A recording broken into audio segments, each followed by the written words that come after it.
Good. Then you we have our speaker for Protect Ohio Women. We have nothing. Come on up.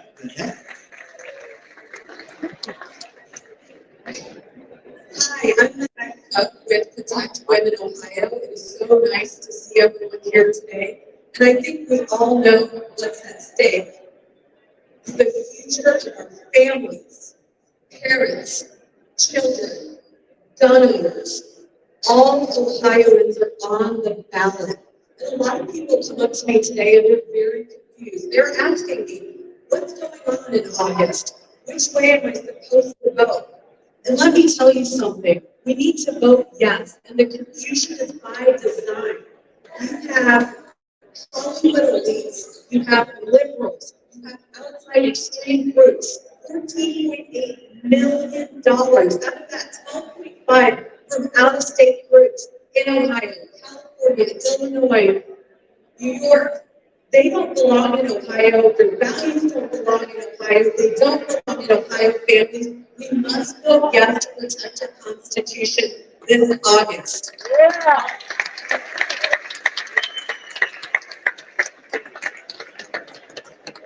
For all the parents out there, I see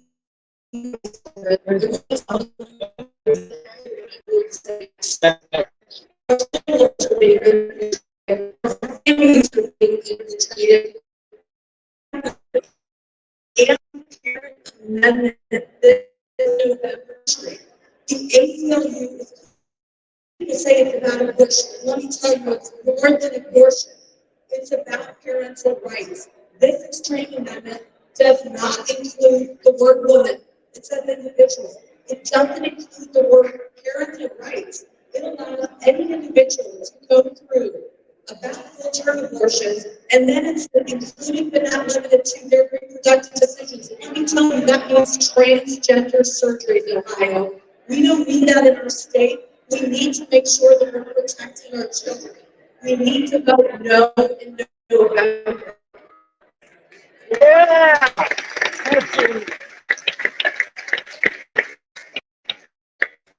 Our families are worth fighting for, our kids are worth fighting for, our future is worth fighting for. I need everybody to talk to their friends, family, and neighbors to make sure that they know what's at stake. Ohio is truly the battleground. The ACLU and Planned Parenthood is going after states across America.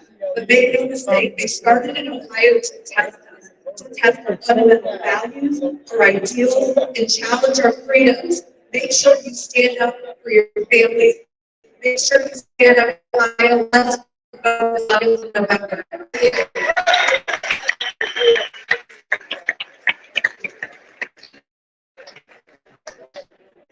That's wonderful. Okay.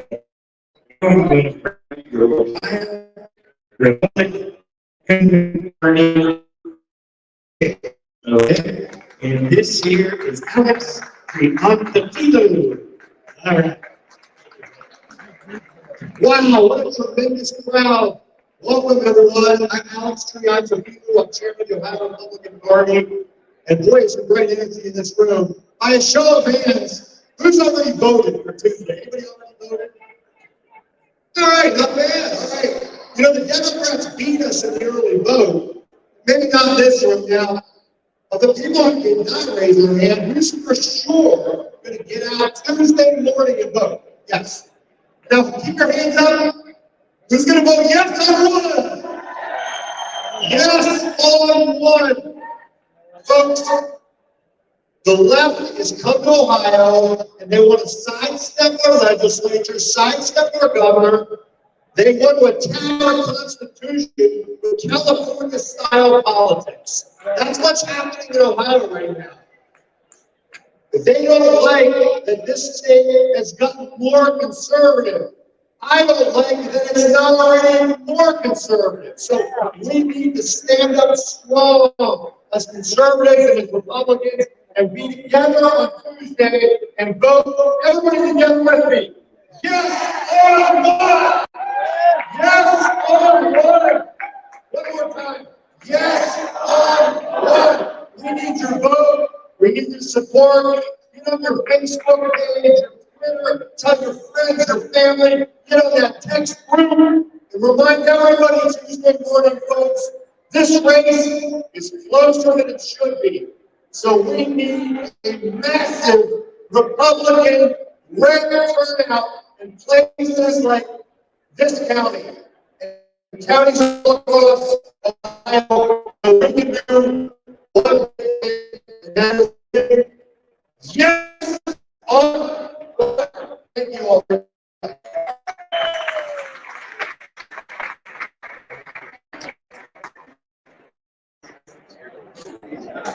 Great job, Mr. Chairman. Okay, next is our Ohio Break to Life, Michael Ganadakis. Great job.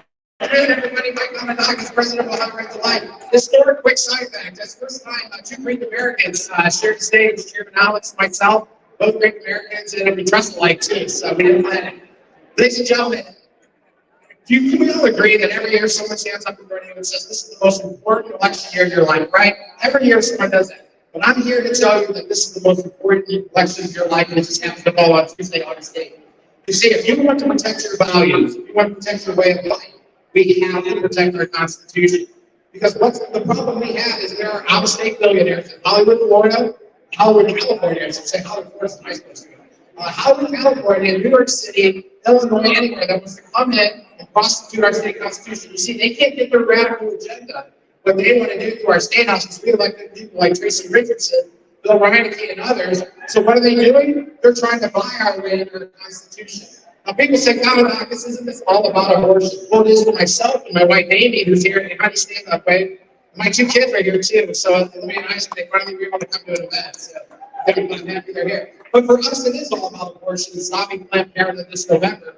But for you, it may be you have a law enforcement official in your family, maybe your son or daughter, your husband or wife is a police officer, a fireman. There's an organization that wants to end qualified immunity, the legal shield for our police officers. They're actually collecting signatures right now to certify all they're going to lose their pension or way of life, they're going to have nothing. If you care about your Second Amendment rights, that's the most important thing to you. You vote yes on issue 1 on Tuesday. The NRA is standing shoulder to shoulder with us, and they sent orange cards out to all their members. That's a big deal in the Second Amendment community, telling them they said it 3 times to vote yes on issue 1. Family farming, we're on a farm here. Those radical animal rights activists, the crazies, they want to shut down family farming the way we know it.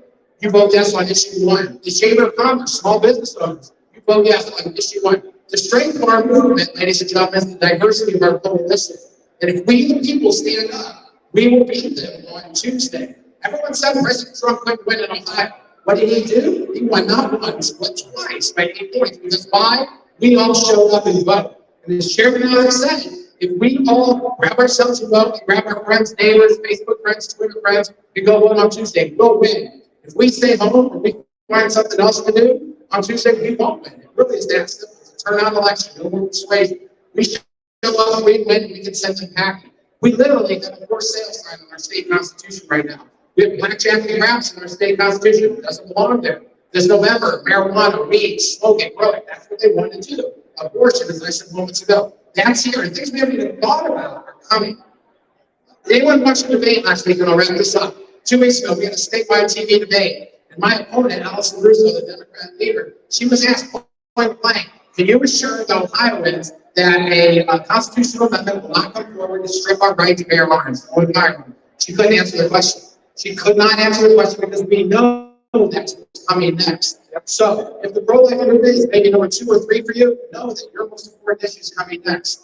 Law enforcement, Second Amendment, life, family farm, small business, they're all coming. So Ohio is in 1 of 9 states that allow the majority to change the constitution. One of the biggest. We can stop that with a yes vote on issue 1 if we show up, and we'll tell the world, we'll tell the country that Ohio is no longer for sale. Thank you so much. God bless. Let's go.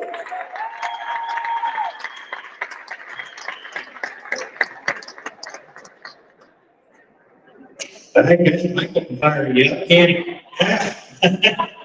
All right. Next up to speak with us today is going to be the Ohio Supreme Court candidate, Judge Dan Hopkins. Hello.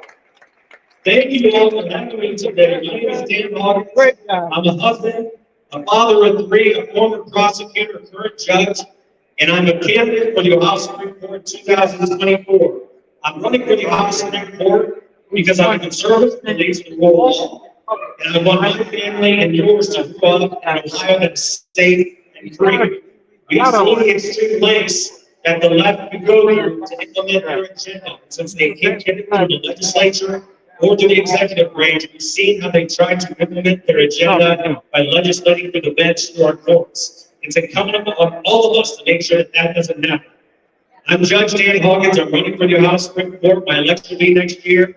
I want to be part of a new generation of conservative justices on that court. I look forward to your vote. Let's get out there for this election this August and this election in November. And then in November 2024, make sure we have a conservative Supreme Court for the next few decades to come. Judge Dan Hawkins, thank you again so much. God bless. I'll vouch for him first. I'm Okay. a paralegal. I was a friend. Our next speaker coming up here is going to be John Houston, Ohio Lieutenant Governor. And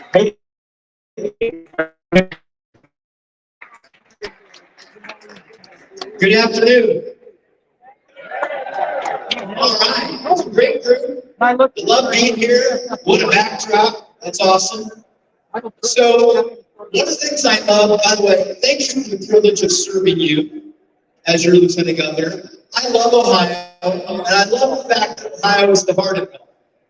And I tell people about our state, and I say, look, the reason we're heart of it all is because we make the things that people need to live and thrive every day across the world. It comes right here from Ohio. You don't believe me? From the food we eat, to the cars we drive, to the trucks that deliver, to the airplanes that fly, they're all in one way built in Ohio. And made right here.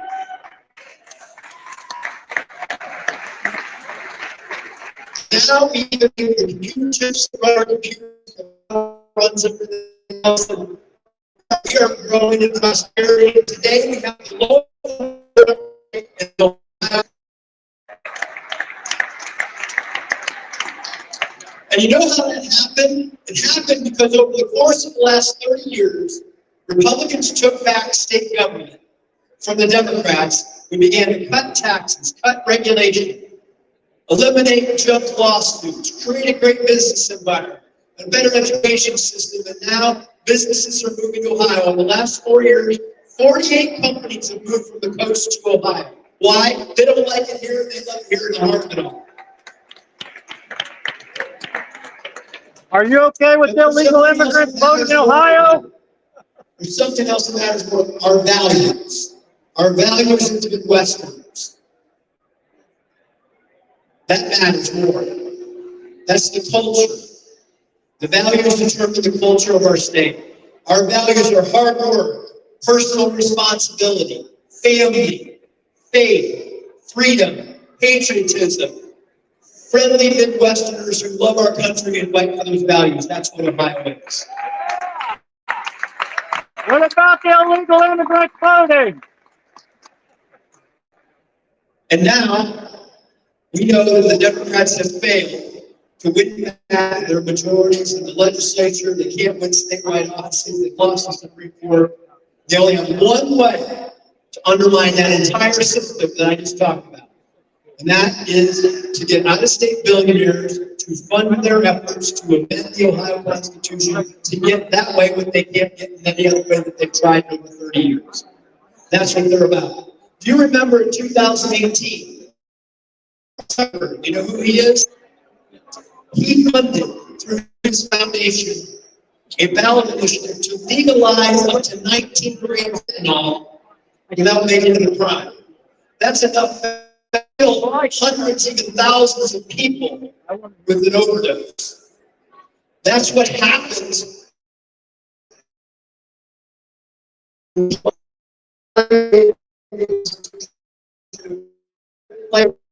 laws to fight back against these billionaires. And the Ohio legislature has said it's time that we stop that. It's time that we change the way that these folks try to amend our Constitution. And that's what you August the 8th, stop that kind of stuff. I want you to answer the question about illegal votes. And here we are. At I this want to moment, know. a couple days away. The It's a call public to needs to action, know. because if you believe in those values, if you believe in hard work and personal responsibility and family and faith and freedom, and you want to protect those things, Real. then you have to protect our Constitution from those who would hijack it to do otherwise. This is your opportunity. So I know everybody in this room is persuaded, but we got to get our friends and family to the polls on Tuesday. Please, I know. do what you can. Make it up. Call the family, call the friends, get them out there, go get them the ride. Whatever it takes, let's get out there on Tuesday, let's win, and let's protect what we love, Ohio. Let's keep Ohio great and keep our values intact by winning on Tuesday. Thank you very much. Next.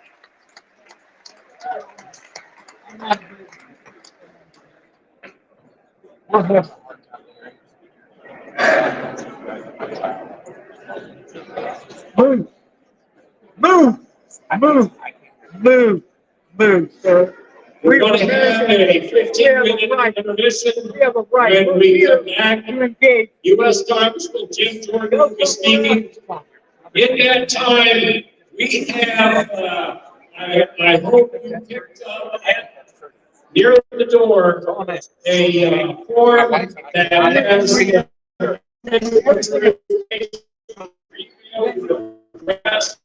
we would like to do a state connected. So when we have other events like this coming up, that you can be invited and attend more things like this. I'm making a question, a number of things. First Friday, we have breakfast every first Friday.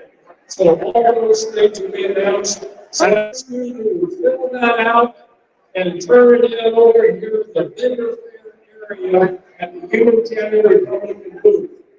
And so I'll take an intermission now, and when we come back, U.S. Congressman Jim Jordan. Thank you.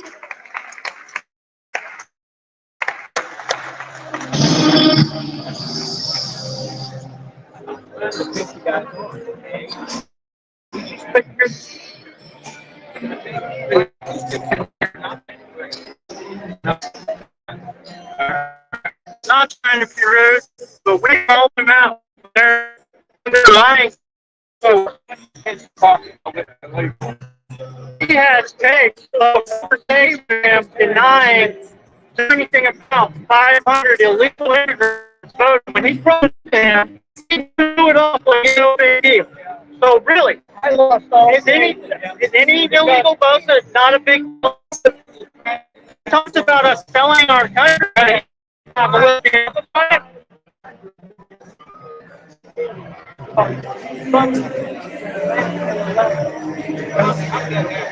Because we have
it's not a public forum. It's a private forum.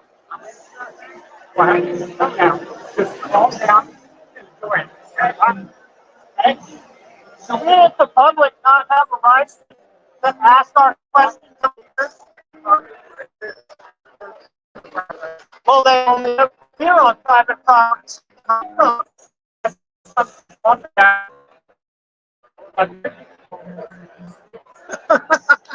South America, this is how we operate. Look, look. You know what's sad about that? Why would he have a problem with anybody?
Sorry, guys, I have terrible reception inside the building. It blacks out sometimes. I have to restart it.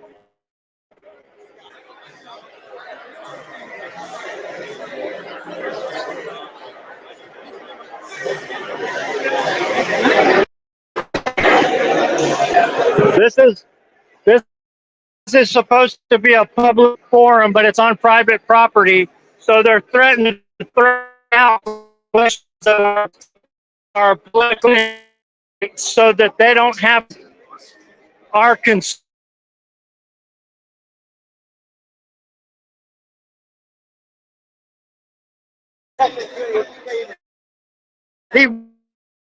What's he running for now?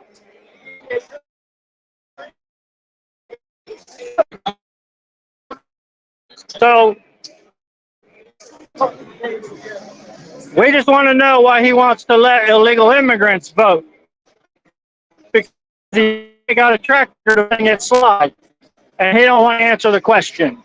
So now they're threatening to stop because I asked him why he's an illegal immigrant vote and not do about it. So you ask yourselves, America, is that something that we want to let happen in our country? Because now we're looking at 500 by the time we get to Thanksgiving if we don't do something now.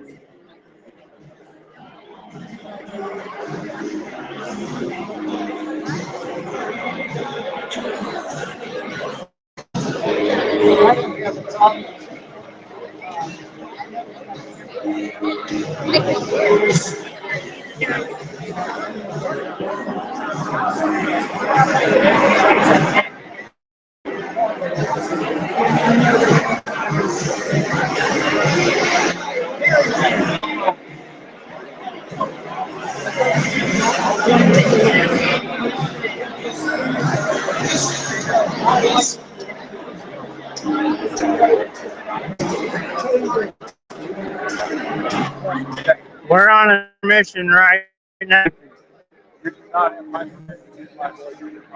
That's fine. I'll cut you out. Just a quick reminder, again, we have face painting back here in the back corner. So again, children want to get their faces painted. Whatever. We have the baby eyes.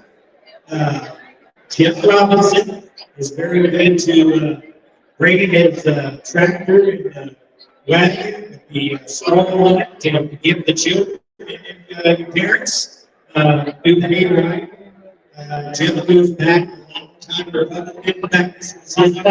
time or that they take around to the county affairs to, is that this is his father's house. In law, chairman of the youth Republican committee for years and years. Again, the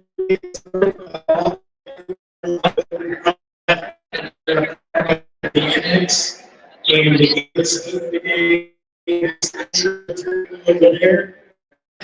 And all the trucks, there's ice cream out there, there's everything that you can possibly think of. Great, great food. You appreciate it when it's coming.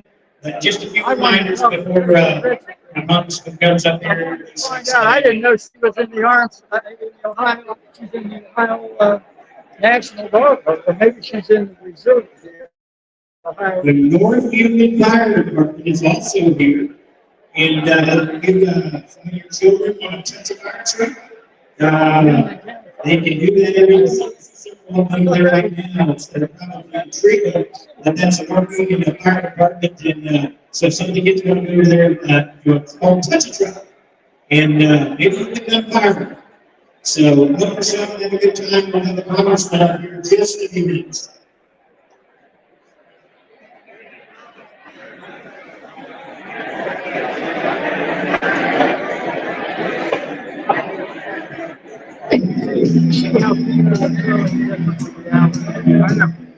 That's what it had to be so filled with rage.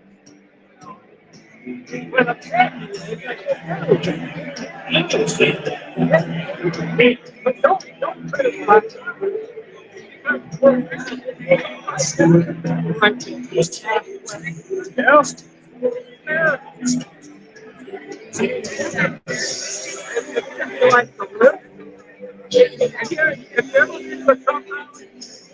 People are always yelling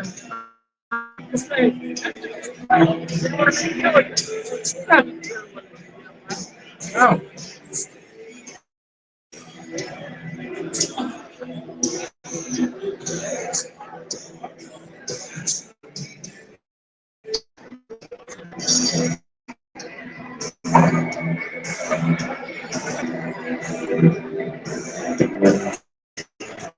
I'm definitely going out of here. That ain't gonna be the last question I ask.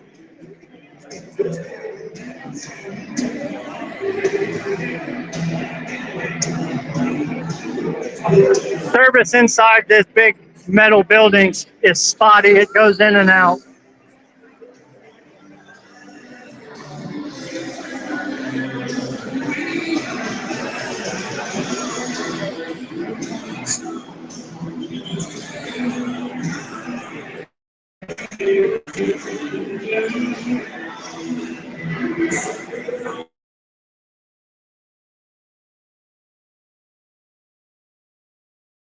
Yeah, talk to him.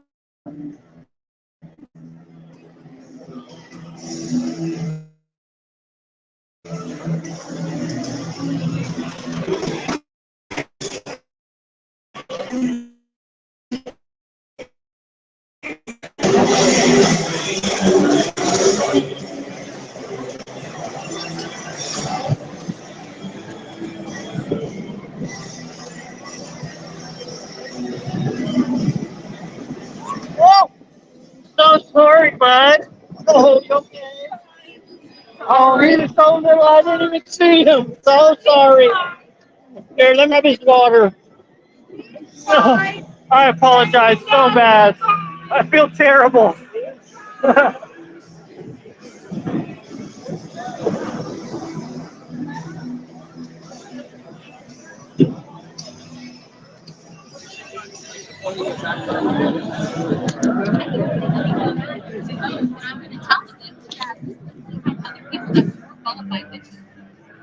They were working hard. Not you. McKinley. No, I'm just kidding. McKinley would have been great. Did you need Come on in. somebody? How you doing? Oh. No, you're the judge that was just up there talking, weren't you? Yeah. Yeah, I wanted to talk to you a few things with you. Sure. Do you mind? I have a podcast called The Real American Perspective. Okay. And I put my opinion out to how I see the way our country is and the way it's going based on my conversations with people every day. I'm a carpenter and a mason by trade. That's what I do. I don't have any investment in the political game or none of that. But one of the guys in there I was talking to told me that you're a solid person when it comes to being a judge, and the county you operate in is corrupt like to no end. And you're one of the few people there fighting for freedom. So I'm all with you on that. But I have something here I want you to read and give me your opinion on it.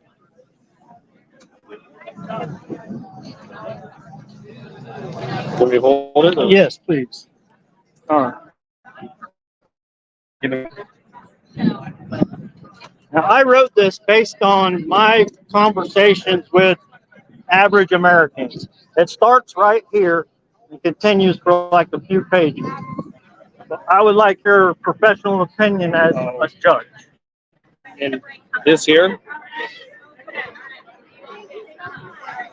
Yeah, from we the people, yeah.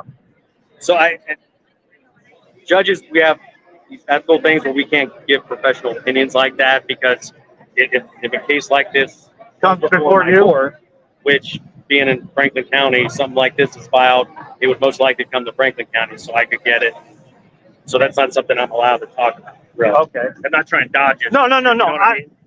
I want this to be completely legal and legit path. So you give me like some direction of where I could go with this to pursue, like So there are a lot of information about the response.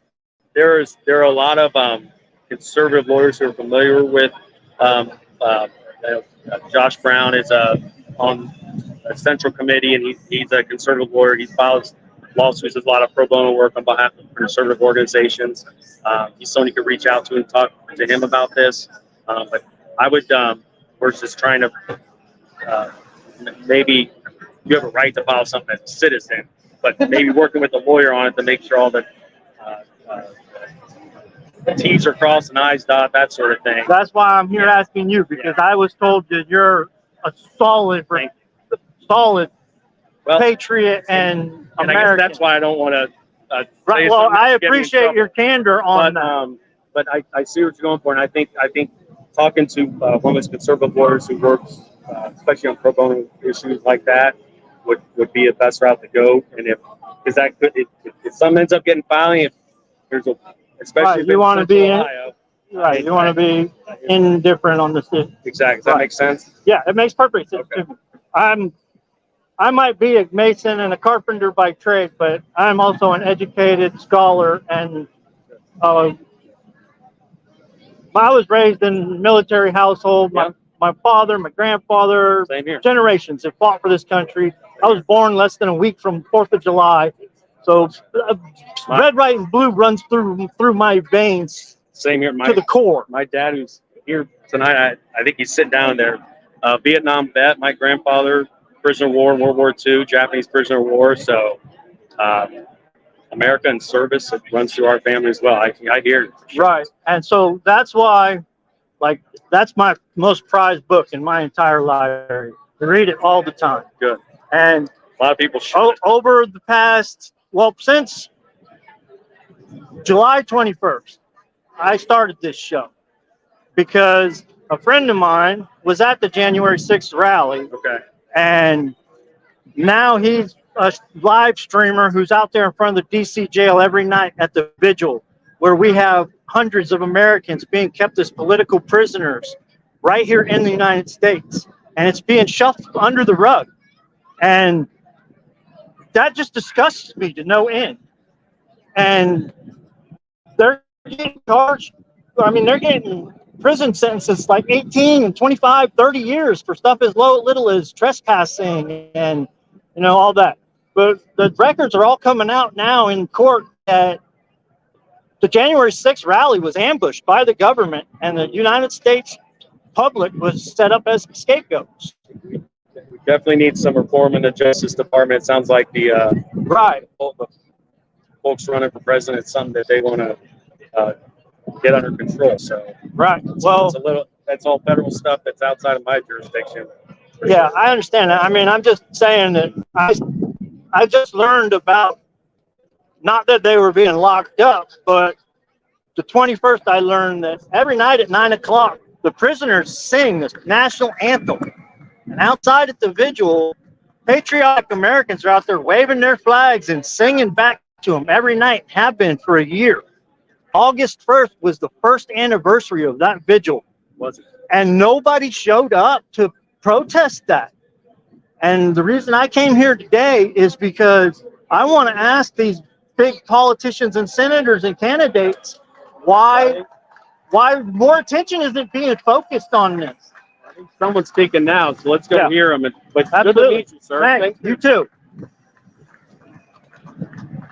All right. So it sounds like we're starting back up, so we're going to head back in, try and get a good seat.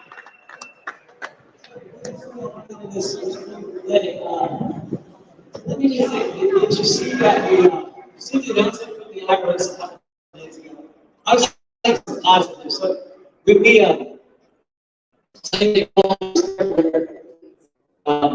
we had that tight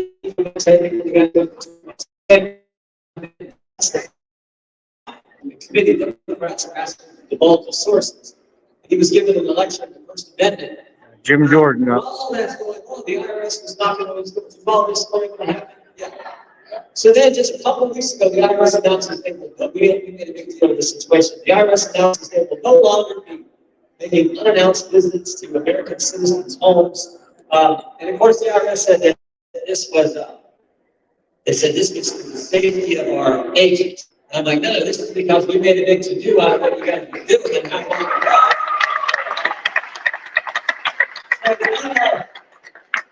It's not all bad news out there. I think we are making a difference. But there is a lot of bad news. I shared this the other day with the group. Maybe I've shared it with some of you before. But you remember when we had the State of the Union address? And I go to everyone. I tell them, I go to every, I think I've been to 16, 17 in a row, State of the Union address. And so I went to this one. And, it's a big to do. It's, I tell folks, we don't really have, we don't have what some of these other countries like England and, the monarchy, the king, the queen. So the closest thing to pageantry we get is the State of the Union address. And so I go, and it's a big deal. You got the House members there, the Senate members, the Supreme Court, the cabinet, the diplomats, the crowd, the cameras. When the president walks in, the speaker introduces him, ladies and gentlemen, the president. Big to do. And I went and I thought, that's sort of part of the course. But the response, if you watched the response, I thought it was particularly, Sarah Huckabee Sanders was watching the response. She was really good. And it's a tough thing to do. The president's he's in the chamber, you got all the crowd and the lights and the cameras and everything, but when you're doing the response, you're just in the room talking to them. Okay? And I thought she was great. But the best line I thought she had was, she said, the divide in America today is normal versus crazy. And I thought,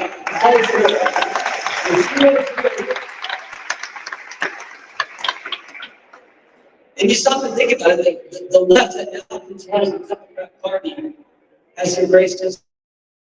It is crazy to defund the police. It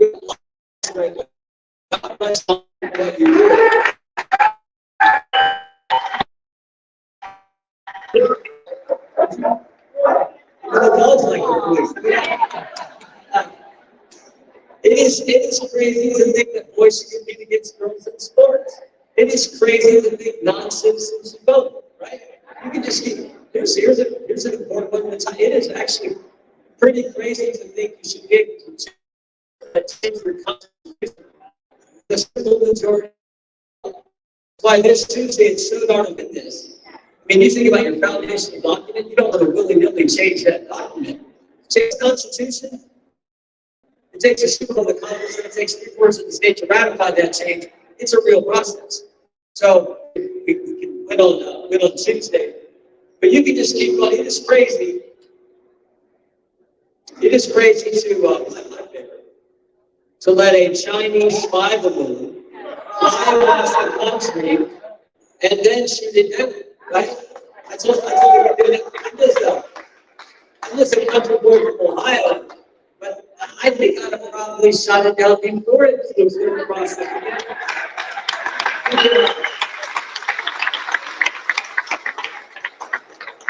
Maybe most importantly, it is crazy to have a government that turns these agencies against we the people, a government that is weaponized against we the citizens of this great country, a government that doesn't equally apply the laws like they're supposed to in our great system. That is, I think, probably the biggest concern I have, is this weaponization of the federal government against we the people. And so we're spending a lot of time on that. Here's the good news too, you see what they're doing to the president. And I think it's only strengthening and hardening the president's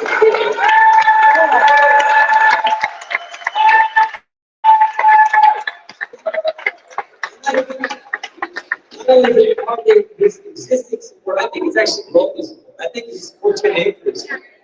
So, beginning of last week, in the Republican primary, 54-17 is winning.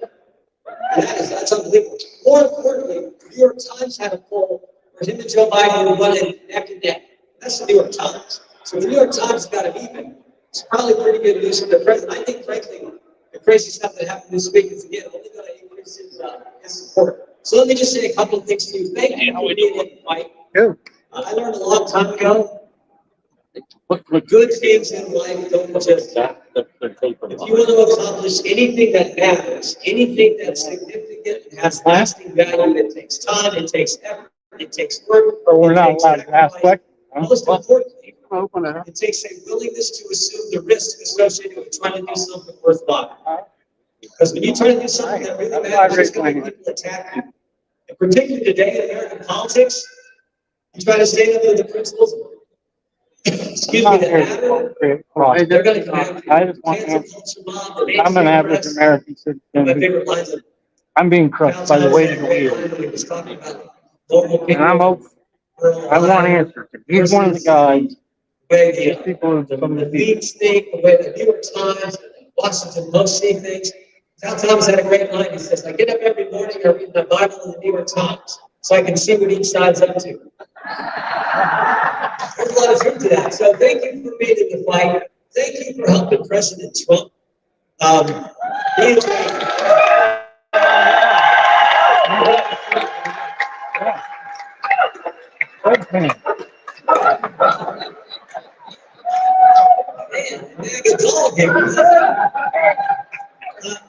Look, we may have some people in here who support someone else in the Republican primary. That's fine, but I'm for President Trump.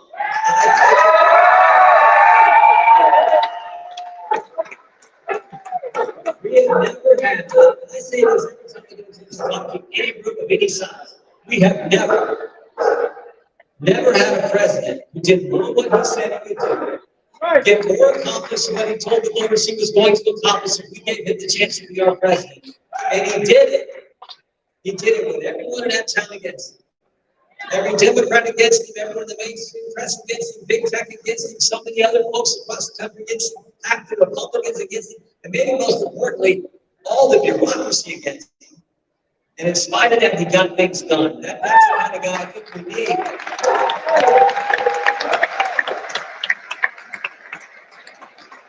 That's the kind of guy I think we need at a time right now when the left is again so great.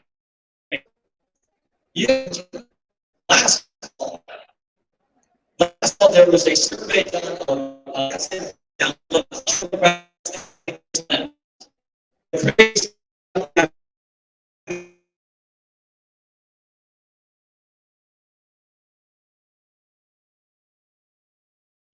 it tells us what we're up against. They asked Democrats, do you believe that America is the greatest nation ever? Half of the Democrats did not support that statement. Let that sink. More than half of one of the two major political parties doesn't believe what everyone in this building believes. That while not perfect, America is the greatest nation ever.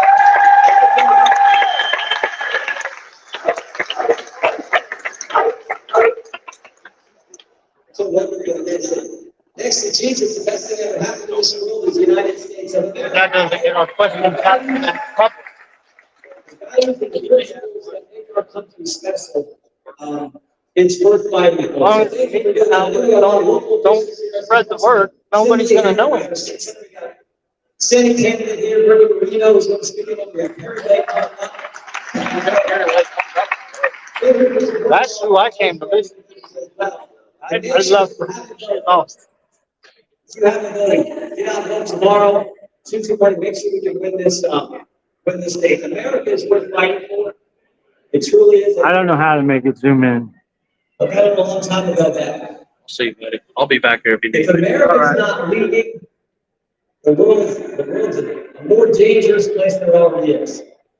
And you can't lead militarily, diplomatically, if you don't lead economically, and you can't lead economically if you abandon the principles, the rule of law, private property, free enterprise, and constitution. If you abandon those principles and make us special, that's when things get bad. And you all understand that. That's why you're out on a Sunday afternoon supporting this great country and our Constitution. So God bless you. Keep it up. Thank you for being with us, man.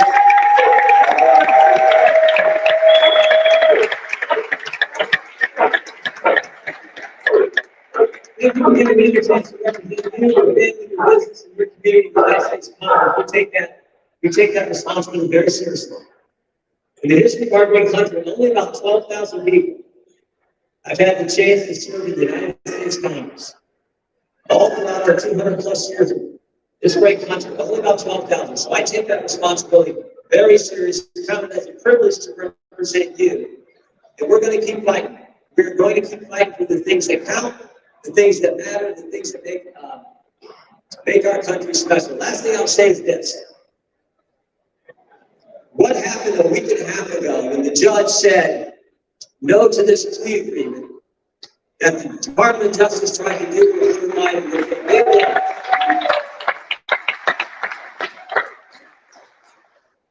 And if you look at what happened at the Department of Justice, I put this out in a hearing 2.5 weeks ago, when we had those two great whistleblowers from the IRS come forward and testify. I said in the hearing, I wrote the Attorney General clear back at the beginning of this year asking why there wasn't a special counsel for the Hunter Biden investigation. Attorney General never wrote me back, which is unusual. You're the ranking member of the Judiciary Committee, you're the chairman of the Judiciary Committee, you write the Department of Justice, they always get back to you. Didn't get back. So I wrote him again in May. Still didn't get back, still didn't write me back, but David Weiss, the U.S. Attorney in Delaware, did. Wrote me a letter, and he said in that letter on June 7th, he said, I have full authority to determine when I bring charges, where I bring charges, and whether I bring charges or no. So he was basically saying, I'm the boss. I'm this chest like Tarzan, I can do what I want when it comes to the Hunter Biden investigation. 3 weeks later, actually 23 days later, June 30th, he wrote me again. He says, I stand by what I wrote, but I want to expand. I only have authority to bring charges in my U.S. Attorney's District in Delaware. Now, which is it? Is it what you told me on June 7th, which is I can bring charges when I want, where I want, whether I want to bring them at all, or I'm just limited to my district? It can't be both. It can't be both. Now, what happened in between June 7th when you wrote me the first time and June 30th when you wrote me the second time? These two great whistleblowers gave their testimony and their transcript went public. And the one whistleblower, Mr. Shapley, said that David Weiss told him he requested special counsel status and was denied, and that he can't bring the charges he wants to bring. So you got a different story here. As I said that in the committee hearing, the Justice Department keeps changing their story. Joe Biden and the White House keep changing their story. But guess whose story hasn't changed? The two whistleblowers who served we the people, who served the taxpayers at the IRS, who were brave enough to come forward and tell the truth. Their testimony has been consistent. Their testimony has not wavered. And one of the key things we're going to do when we get back in the session is get to the bottom of this and what's really going on with the Department of Justice. This is what we're focused on this Congress when it comes to these agencies being turned on the American people. So again, thank you very much for what you're doing. We're going to keep up the good work. God bless you all.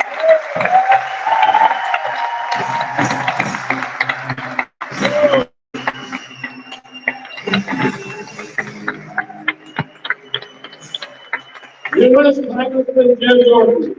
Thank you. Thank you.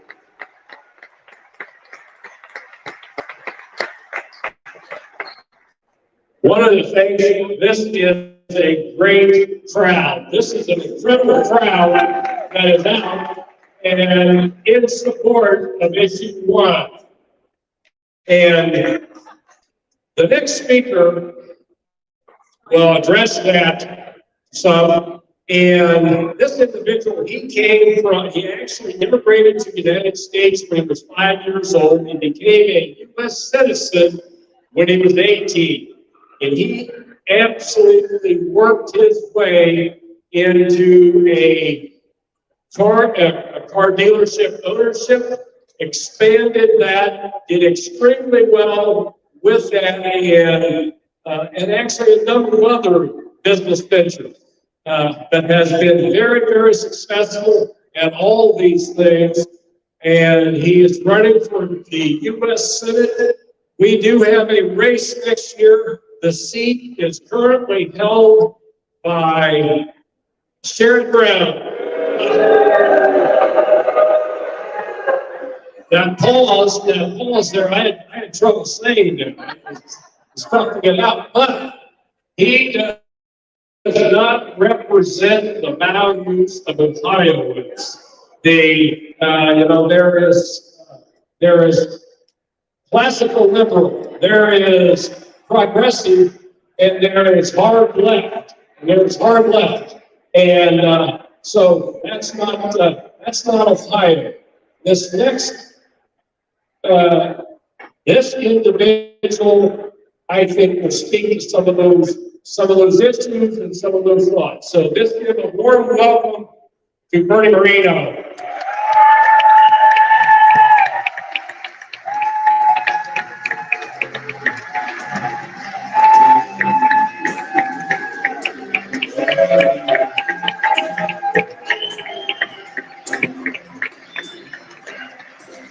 Well, I think we have to do one quick thing. See how well this crowd is paying attention. Okay. One more time.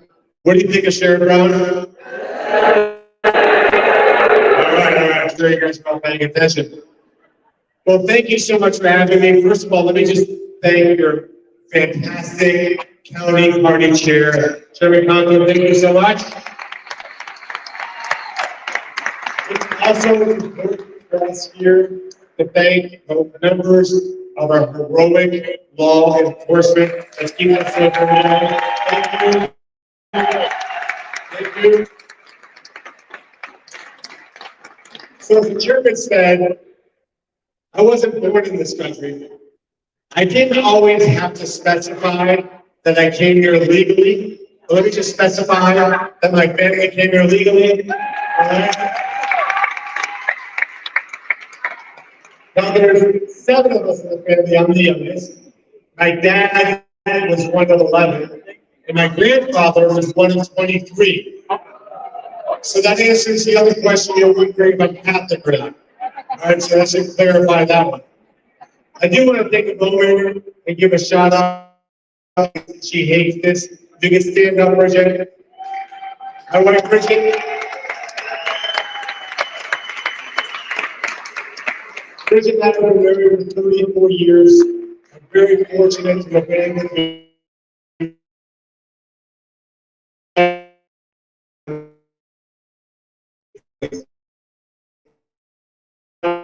it's going to be very difficult for me. I'm just going to held public office at all. I've never been on a statewide ballot. And as you know, to a large extent, politics is an insider game. So I am going to need all of you, my army here today, to go out there and spread the word. But in keeping with transparency and honesty, you do have to know that there are some things that Sharon Brown's going to say about me that are true. And I think it's important for me to get them out of the way because I don't want all of you to be surprised. So when my mom and dad came here in late 1971, I started kindergarten in January of 1972. Now, I didn't speak a word of English, and back then in South Florida, believe it or not, nobody spoke Spanish. So I did fail kindergarten, okay? I want you to know that. I don't know, because Sheriff Brown's gonna do an ad that says, how could you vote for a man who couldn't even pass kindergarten, okay? Now, we have an ad ready though, in response. You should know this is very confidential. We're gonna say, Sharon, how do you support a man, Joe Biden, who would currently fail kindergarten? All right? I think we'll be okay. I think we'll be okay. But I do remember fondly what it was like having to learn English, learning new traditions. We don't have Thanksgiving in South America, so we learned about that. Learned how to play all kinds of new games, like Cowboys and Indians, or as my opponent says, Cowboys and Guardians. I don't know all of you played that game. For me, it was always Cowboys and Indians. I wasn't confused by that. But evidently, we're a little confused about now. But as we go through this race, here's what I do know. Our founders never envisioned us having a political class in this country. Our founders envisioned us to be people like the cooks that do something every day. And by the way, where's Dean and Darius? Can we just give them a huge shout out for welcoming them? Thank you. The cooks are doing an amazing job. Thank you so much. Garrison, by the way, sorry about that, Garrison. But they envisioned people who did something in their lives, went to Washington, D.C., listen carefully to this part, to serve their country, not to build a career, not to build wealth. How do you go to D.C. making $175,000 a year and end up with a house in Martha's Vineyard being worth $100 million? That's just, can we just agree that that's fundamentally wrong? Yes? So you should know in this Senate primary, I'm the only one in the Senate primary who's willing not only to sign a term limits pledge, but I'm telling you right now, I commit to you that if I have the honor of your vote, if I have the honor of Ohio electing me to be your next United States Senator, I will only serve 12 years in Washington, D.C.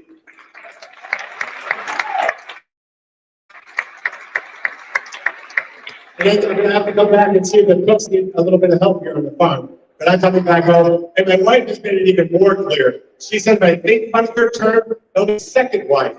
They'll be enjoying that term, right?" But I think it's important because Washington, D.C. is not real America. Washington, D.C. was described properly by President Trump. It's a swamp. So the other thing I should tell you, you should know, is that I'm committed to making certain that the vast majority of my staff in Washington, D.C. are people from Ohio. From Ohio. A lot of you know that we elect a lot of leaders. They go to Washington, D.C., and their staff is picked out for them. And these are people who couldn't pick out Ohio on the map. And that's the problem. When I was buying car dealerships, my first little dealership with every cent I had in my life, the other dealerships I bought were never the good ones. I could never afford the good ones, right? I had to buy the broken ones. And what I found universally what made these businesses broken is that the culture was wrong.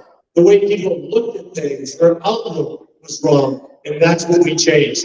In fact, I see a friend of mine, Scott Everhart, out here, who's got a great business here in Union County, and I got the chance to experience his family, his company. What an amazing culture. That's what makes winning companies. But you can't create a winning culture if you're surrounded by swamp creatures. I'm going to be surrounded by Buckeyes.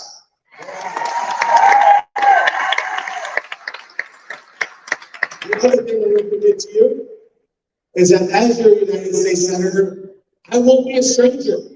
I'm going to come out to places like this, Chairman, if you invite me back, right, and speak to you and answer your questions, because ultimately, who's the boss? That was way too low. You need to act like, who's the boss? We the people! We've forgotten that.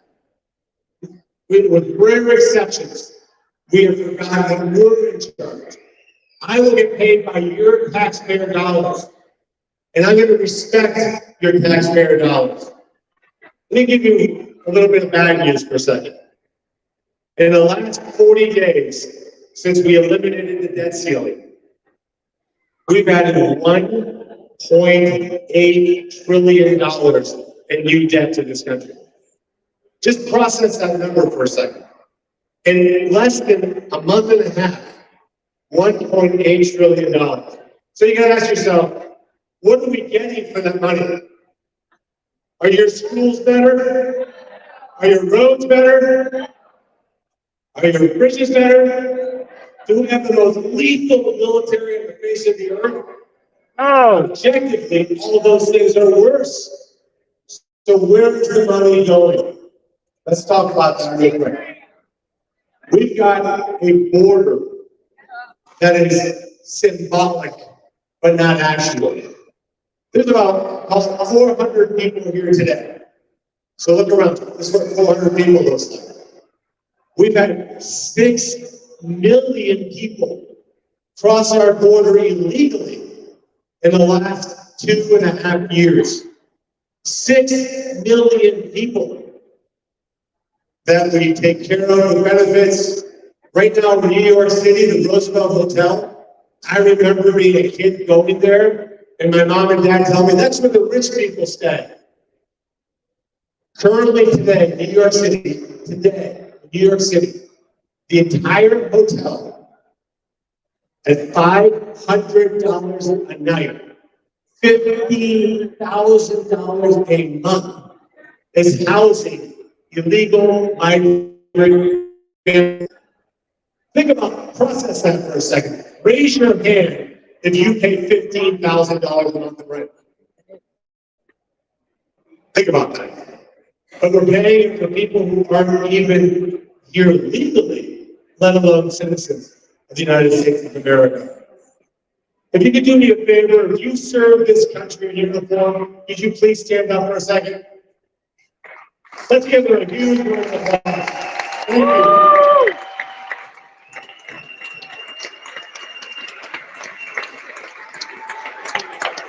You deserve every bit of that reward.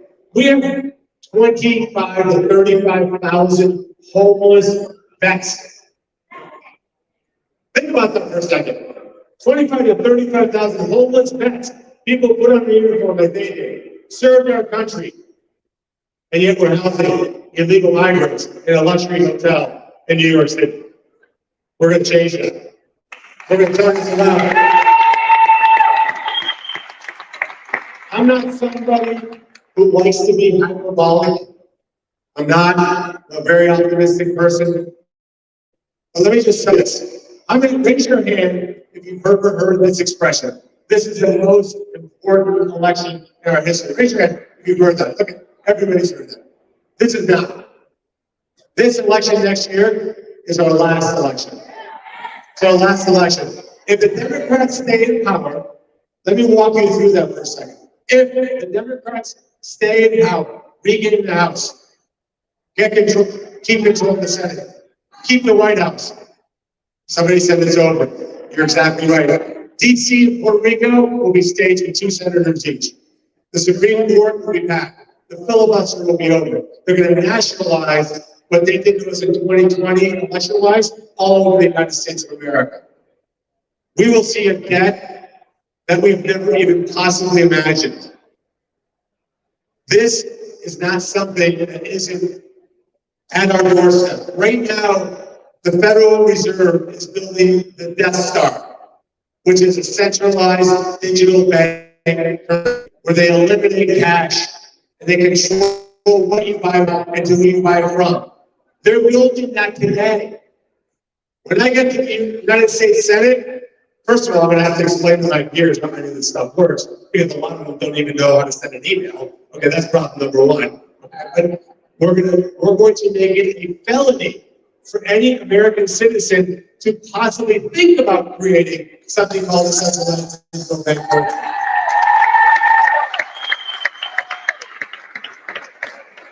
because we have seen firsthand the unbridled imagination of the left. This is why issue 1 matters so much. I know all of you are going to vote yes or have already voted yes. In fact, here in Union County, you set records for early voting. Give yourselves a round of applause for that. But the battle's not over.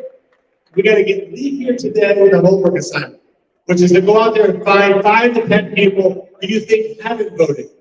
Get them to vote tomorrow, get them to vote Tuesday, and let's get this thing across the finish line. Because it's not about anything coming up before us. This is about whatever the imagination is of the left that we can't conceive. Let me give you some examples. How many of you in this room 10 years ago would have said that a biological man can compete in a women's sport? Was that normal 10 years ago? Yet here we are. Not only are they competing, they're using the locker rooms, and the people that are complaining about it are being canceled. How about the idea that we are sexualizing children, that we're performing gender mutilation surgery on children? My wife, thanks to God, by the way, truly thanks to God, has just recovered from breast cancer, which she had a double mastectomy 4 or 5 months ago. My phone is down to 8%. I might lose you guys for a few minutes. Through that process, which is brutal, it's not even a word that we can describe it. The thought crossed my mind: what kind of country do we have if we allow parents to perform that kind of surgery on healthy 12, 13, 14, or 15-year-old girls? That is, child abuse is a federal issue. Can you agree with me on that one? All right. So I joined J.D. Vance. J.D. Vance is endorsing in this race. We're good friends and supporters. Right? He's called for a national ban on child mutilation. My opponent in this race, Sheriff Brown, opposes that. He wants it to be illegal to do that to children. This is not a normal man. It's not a normal man. Let's talk about life. I believe life begins at conception because it does.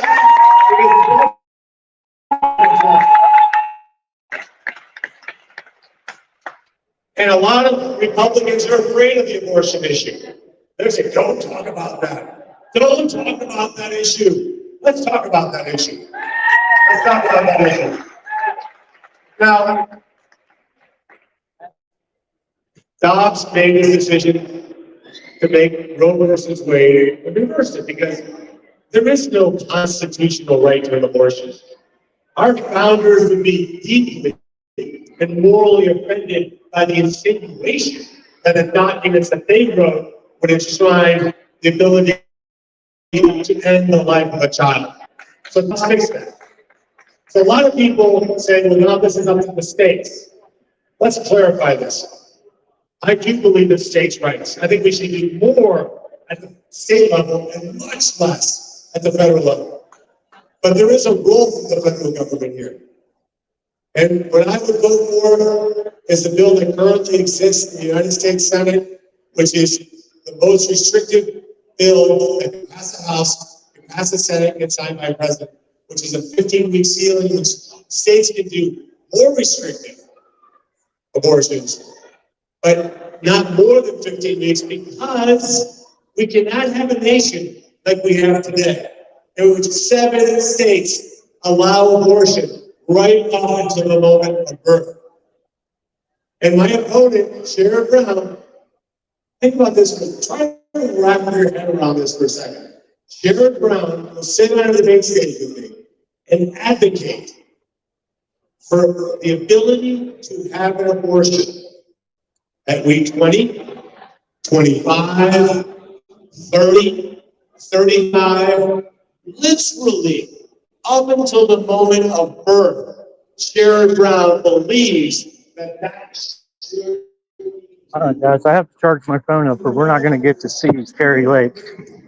So we're going to miss a little bit of Moreno's speech while I go get some charge on the battery.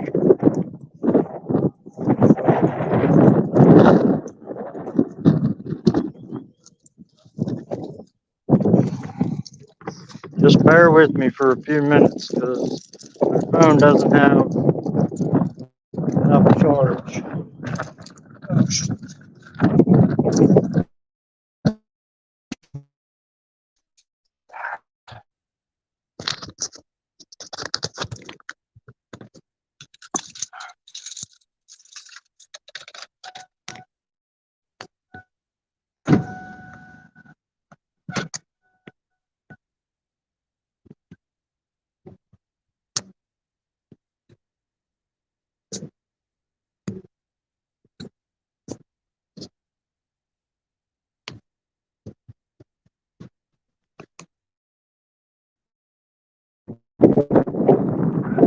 Try to hold it up so we can at least hear while the phone's charging. I don't think I can hear it. So we'll just have to wait and listen for Carrie Lake to start before I can go back in, because that's who we came to see anyway. So you guys just bear with me for a little bit. We'll be back in just a couple minutes.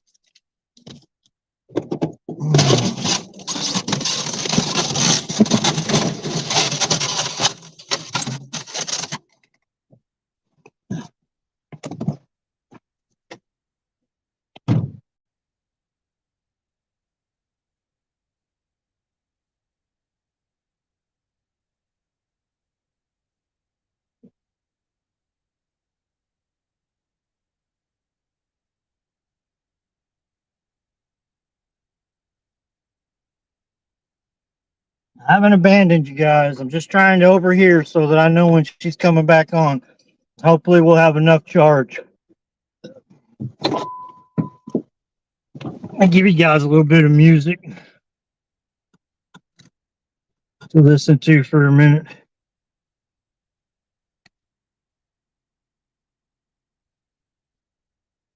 As soon as Carrie Lake comes on, we'll head back in.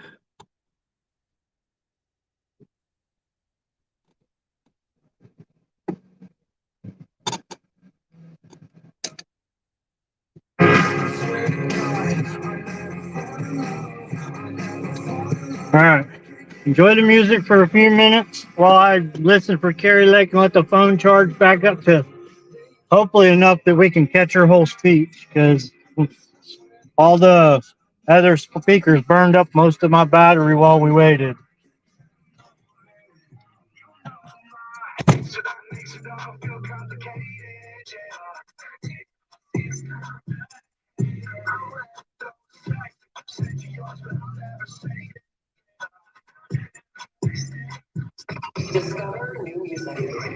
For new, Columbus Alternative 105.7 discovered at that location. Lovejoy, call me what you like.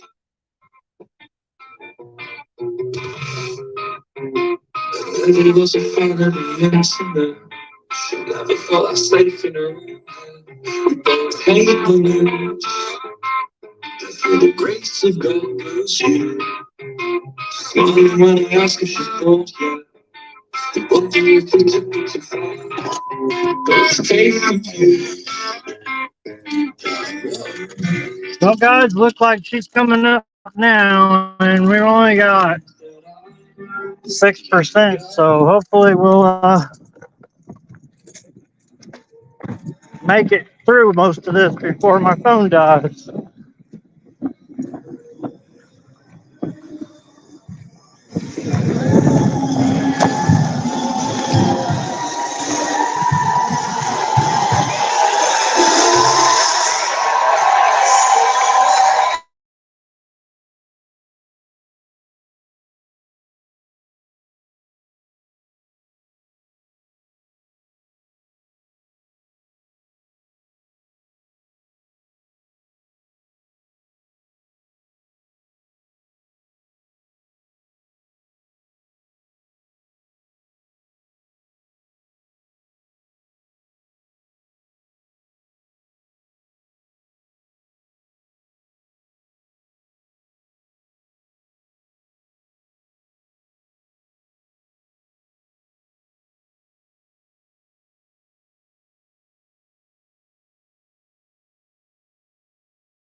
I'm sure we have any problem there or something.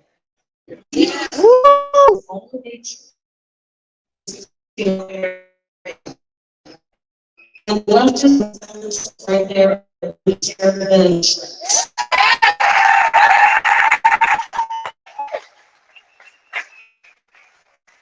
You don't want to live off the moment, okay? That's the biggest thing it could be. And I think the left didn't realize that. They are praying on.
You gotta have somebody in the fight for.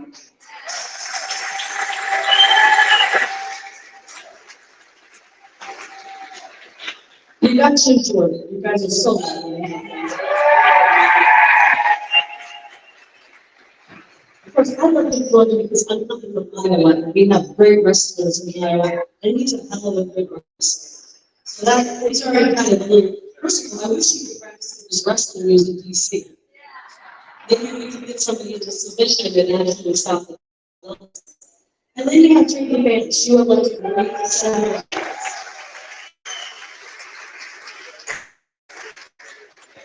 And then to finish the deal, and get ready to win it. You guys know that's fine. But you guys know, show you. Bernie. Because President Trump is going to be our nominee. And President Trump is going to get America back on track with this Agenda 47. Have you heard of it? The media doesn't talk about it because the media has to tear them, and they have spent 8 years doing a smear campaign on President Donald Trump. He's that powerful. And they know that the people love him, that they have to use their partners in the media, in the big news media, to put brain worms in your head to make people hate President Trump. And guess what? It's not working because guess who people really hate? They hate the fake news. They hate the fake news. And so they're losing their grip. And we know President Trump's going to get in there, he's going to win, and he's going to give us a great change.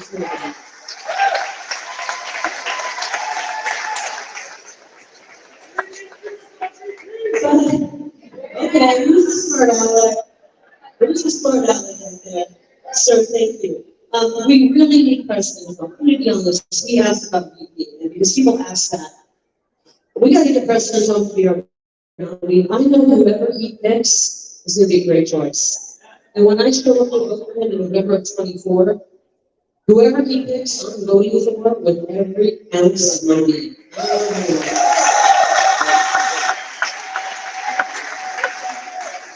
And so I'm standing here trying to get some backup for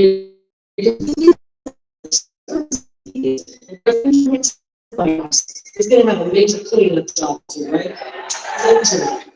And frankly, I think he's the only guy that can do it. I really do. So we need to make sure we have who are helping pass this agenda. We got to have congressmen who are ready to support him, and not a bunch of lawyers. The most dangerous and all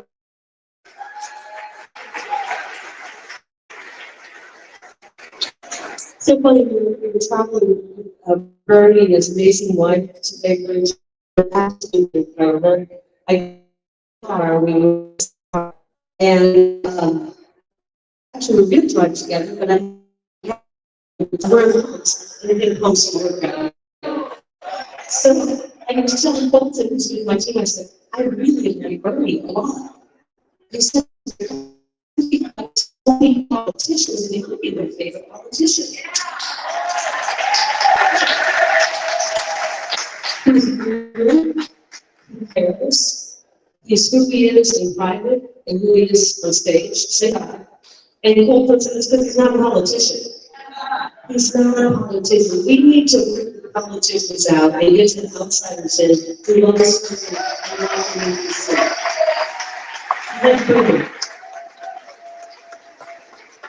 I've also seen you've also seen those people who maybe are a little bit on President Trump. I've seen a number of people like that. And I've seen other politicians around people like that. And oftentimes for some politicians to say what they have to say to get the donor to write the job. That's not what Bernie is. Bernie didn't stab President Trump in the back when he was around people who had a lot of money and are anti-Trump. He stood up and he said it was right. We need people, truth tellers who are loyal to this country, who love this country in that way.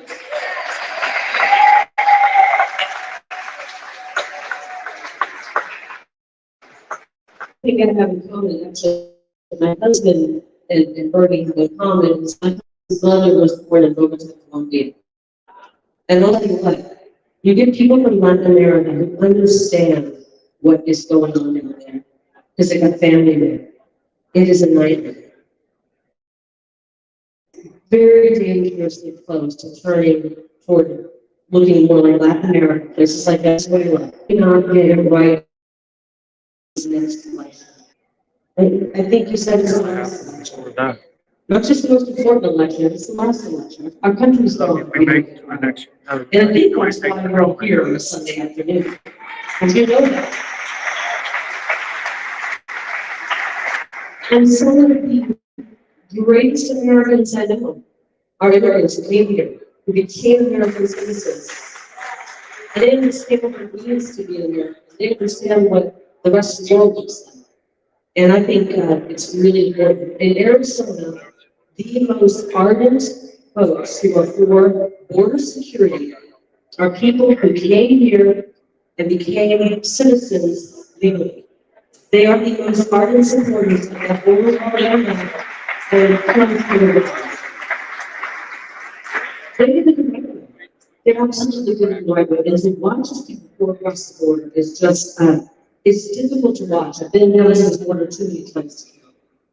And the last time I was down there, I had a stark realization as they're being, I realized that Joe Biden is really a partner with these cartels. You might say, Karen, come on, a partner with the cartels? Joe Biden has the ability to shut down this terrorism, this narco-terrorism, the drugs, the human smuggling, the sex trafficking, the child trafficking. He has the ability to do what he can do today, right this minute. And he's done nothing. That means he is part of the problem. That means to me, he'd rather work with the cartels than work for the people of this country.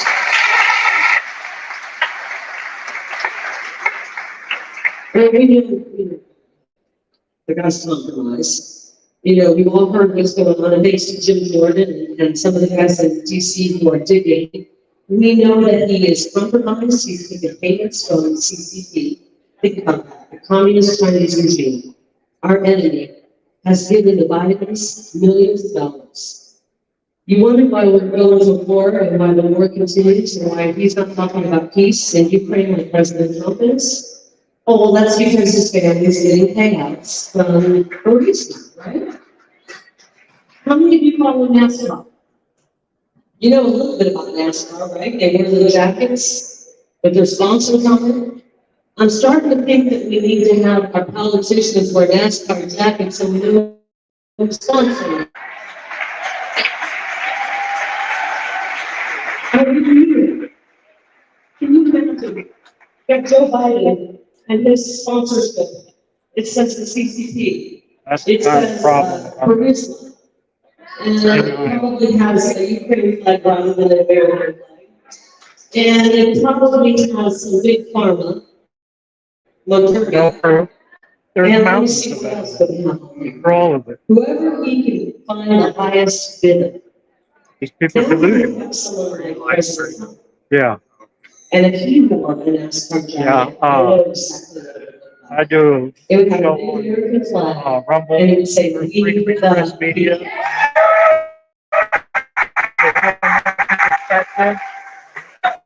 A guy up at the DC jail that every night for our political prisoners come there and sing our national anthem every night at 9 o'clock. And outside, Patriot Americans waving flags and singing our national anthem back to them every night, 7 to 9 p.m. And the mainstream media don't cover that, they don't talk about it, they don't even admit it, and it's disgusting. And so I came up here to live stream this and hopefully get a chance to short interview with her if possible. But I mean, I'm not sure if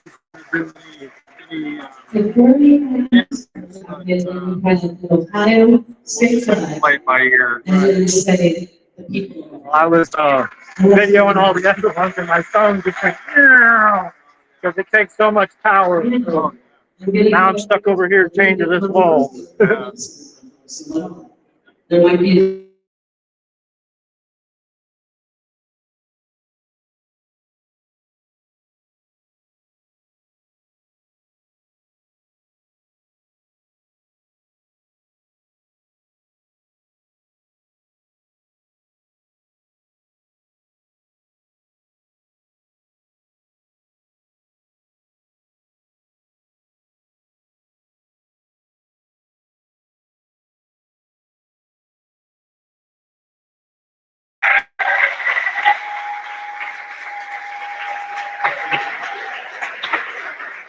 Because it really is, I'm actually fighting to save our country right now, because we can get great candidates. We have great candidates. The Republicans always have good candidates. Have you noticed that?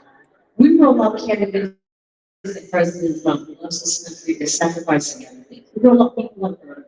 We're all people like me who walked away from a lucrative career, and the people recruited me to run, and we start a movement, and we do everything right. We knock doors, we show up to vote, we vote, we do everything right. Meanwhile, the other side is practically brain dead people. I mean, look at Joe Biden, John Fetterman, Katie Hobbs. And they go, they don't have to care about the election. They don't have to have policy because they know they can rig the elections. And we can't put up with that. So when they did this in Arizona, let me tell you briefly what they did. I know some of you followed it. They threw in hundreds of thousands of phony ballots before the election, no chain of custody. But it was what they did on election day that just hurt my soul. When we people showed up to vote, good citizens of Arizona showed up to vote. They rolled out broken equipment. 60%. Does she have a PR person here? Republican areas have broken down equipment. I believe so.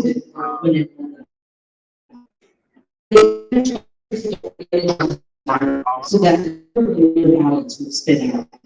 And then they said, just put your ballot in drawer 3, or put your ballot in some cases in this garbage bag. And we'll take it down and count it at the counter. We can't have elections run that way, guys. And we're going to fight like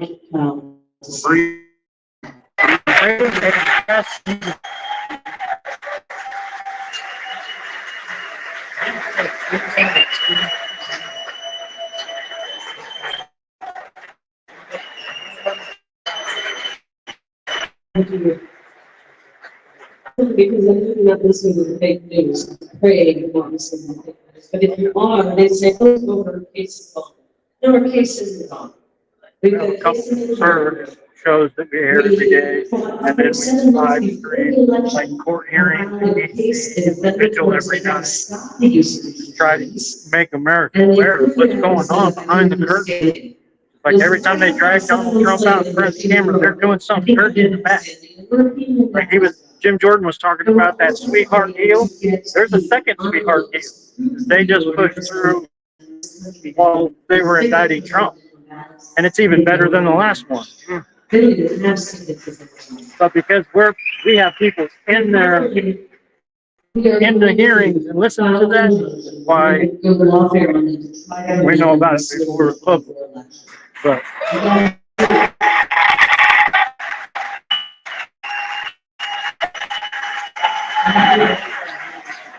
huh?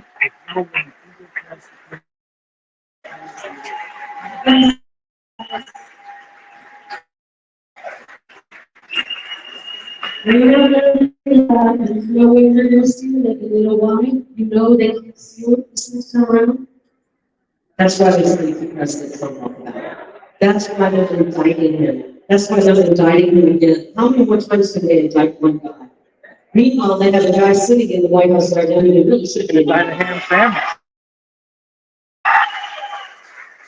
You couldn't come through too. So earlier in the my goal right now is to secure our elections in Arizona. And I'm fighting the machine against what the people are going to say.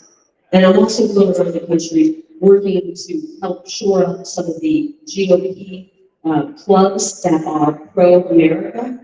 Maybe I have to say that, because there's some out there that are pro-America. And I'm for supporting candidates for America. And I can't think of a better candidate right now than Brainerd.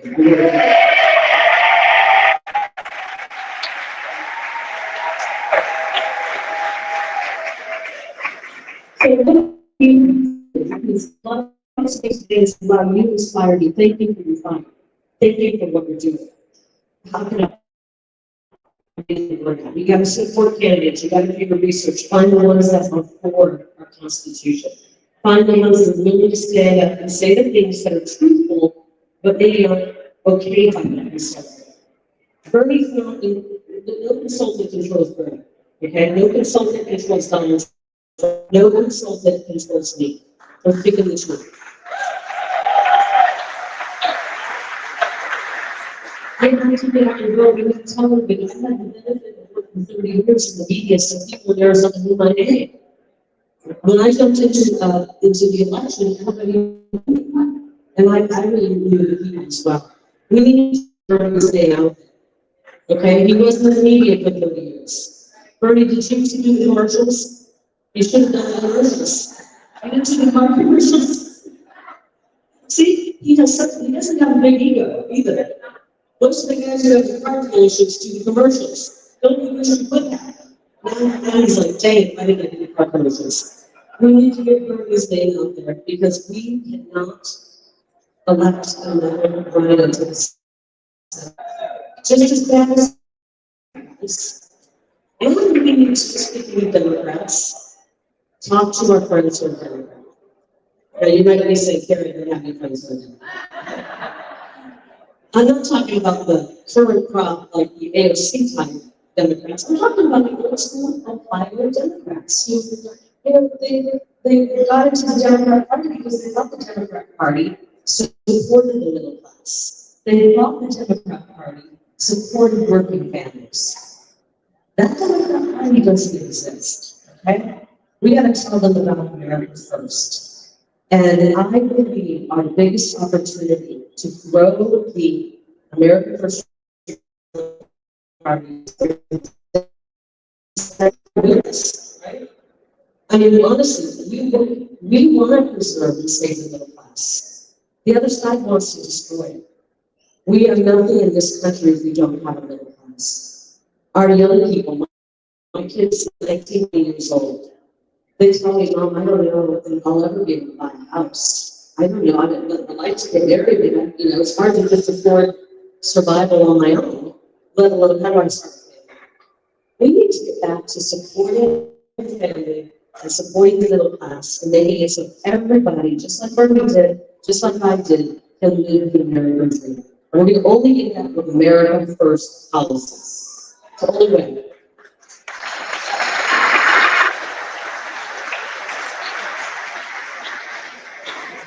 And the lawmakers out there, get out there and get involved with kids, or pull them out of the streets. But do not let this indoctrination continue. And I know I'm already preaching.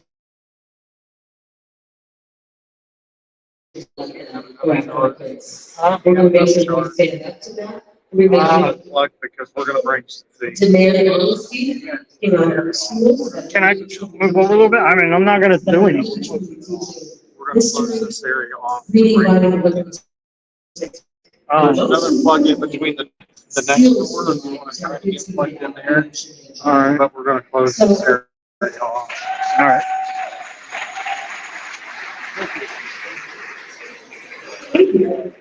They're making a plug that's much farther away.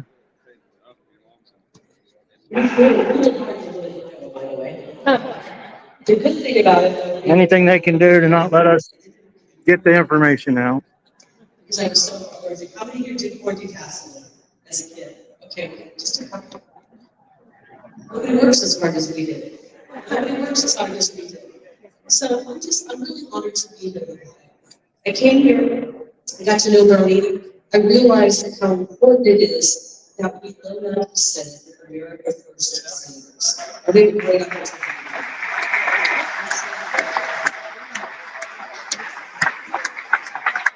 I think that's going to be the fastest way. We already know when Trump gets in office, he's going to get in there. The other side's going to get whiplash because he isn't going to so quickly turn this country around. We have to give him support.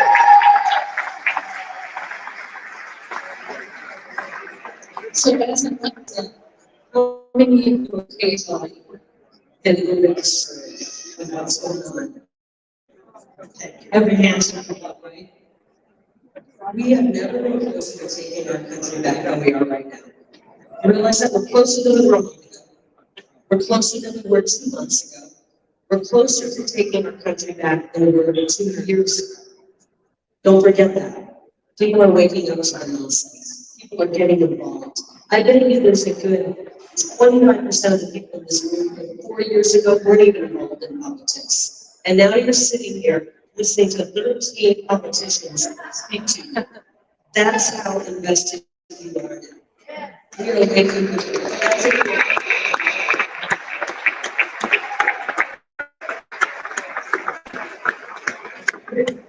This is going to take me a week. as one of our great founding fathers, Benjamin Franklin, when he was 81 years old, came out of crafting the Constitution. They were women's talk, and they said, what kind of government are we going to have? And he said, hey, we're the educated part. And I think we're all going to get in there and keep this going. Are you going to be there?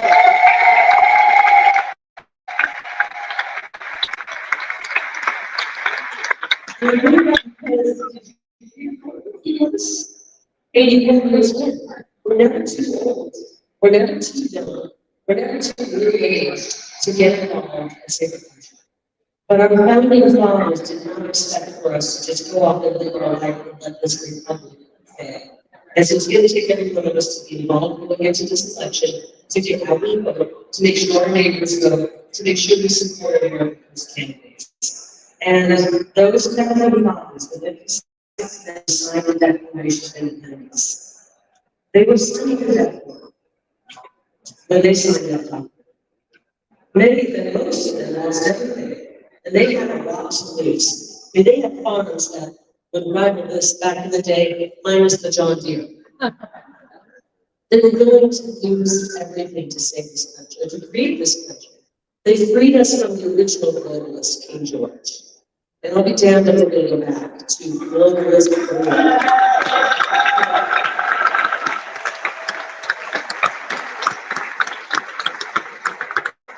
God had a hand in that moment. God gave us those amazing founding fathers at that moment 247 years ago.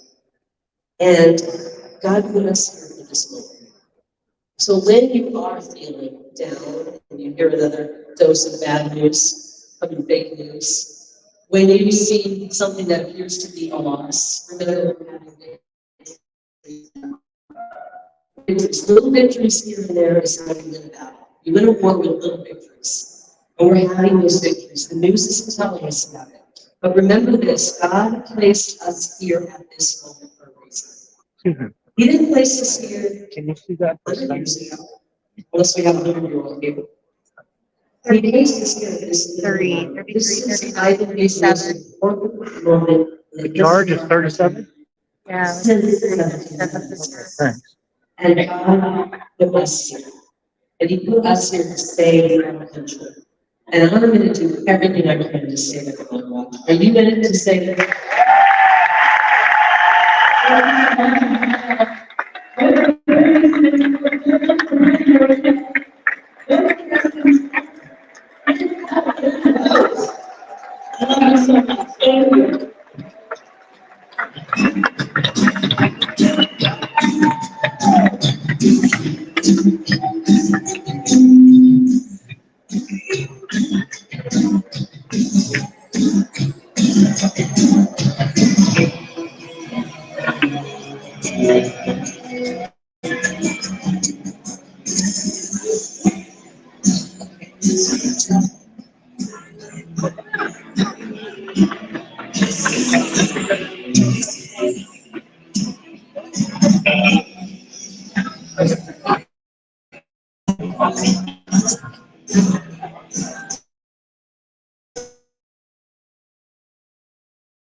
Made me move.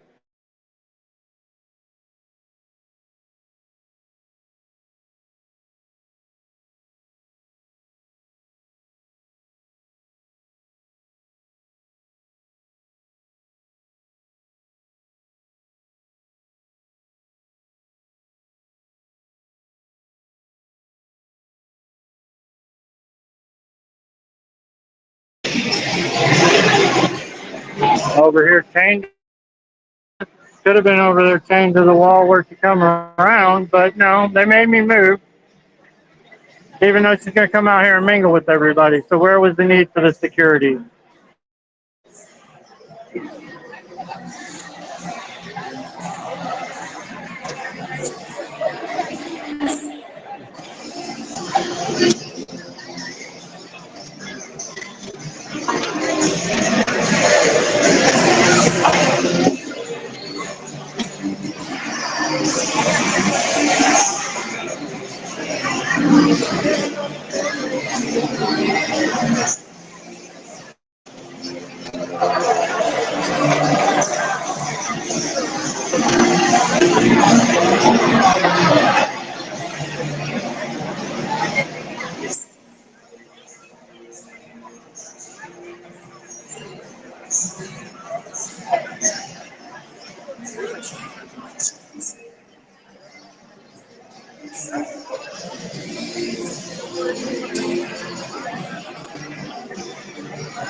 Tape being chained to this wall.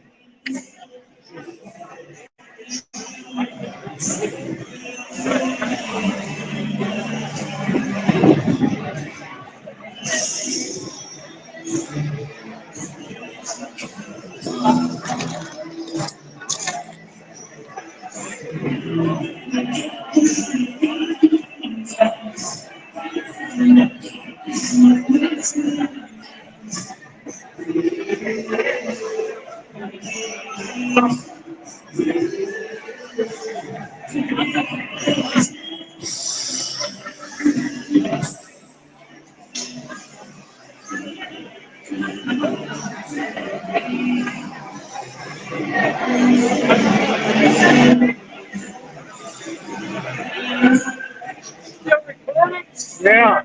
Now I'm chained to a wall because I'm like 4% on my phone. I'd really love to go there and talk to her, but I can't walk away from the dang wall or I'll lose my feet. Thank you, I've got a lot of. Well, you know, I like Carrie Lake. I'm wondering, you know, the dad would come from the same place.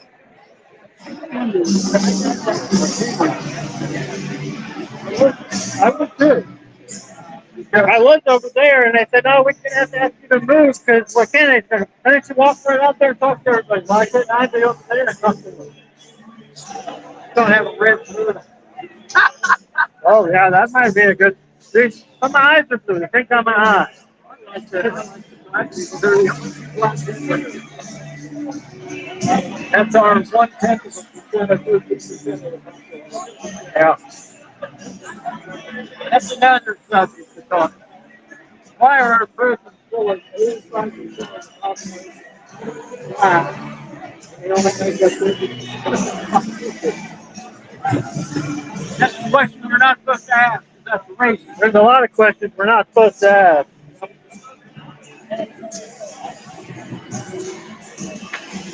But I thought that's what Benjamin Franklin said was question authority. So why aren't we supposed to ask? Well, because the people of authority don't want the answer. They don't want us to have the answer. They know the answer. Well, some of them do. Some of them fly blind, like Marino said. I think I'm like Kathy. I don't understand. Now you better hire a couple people to watch this because they know the prepared. Right. You're gonna all get ambushed.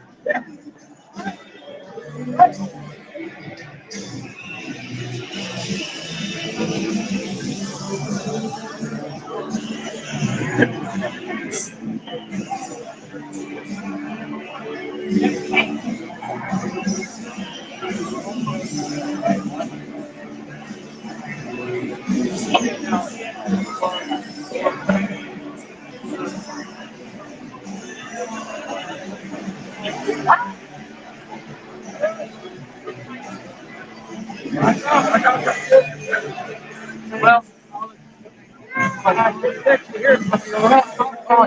download that and send it. I will. I'll email it to you tonight. I get home.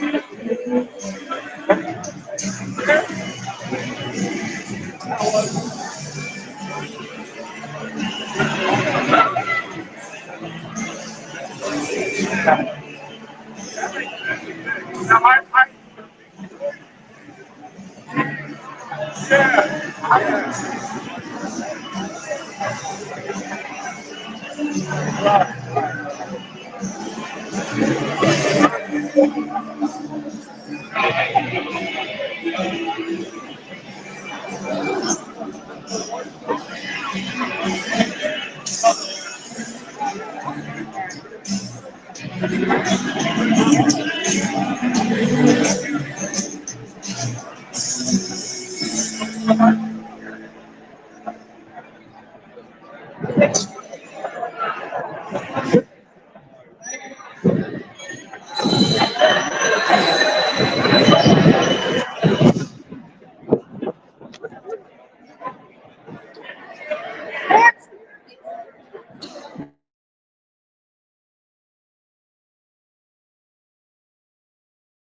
all right, guys, I'm done fighting this power problem. The speeches are all over. I'm gonna go ahead and end and see if I can't go over and get a minute to talk to Carrie maybe try and set up a online interview or something with her for a later date or something. So thanks for tuning in, and check out Dana's show with a signpost at 10 a.m. Monday through Saturday, and The Real American Perspective at 1 p.m. every day. And the vigil is from 7 to 9 p.m. every night outside the DC jail, live stream from the event. Have a good night, and God bless you guys.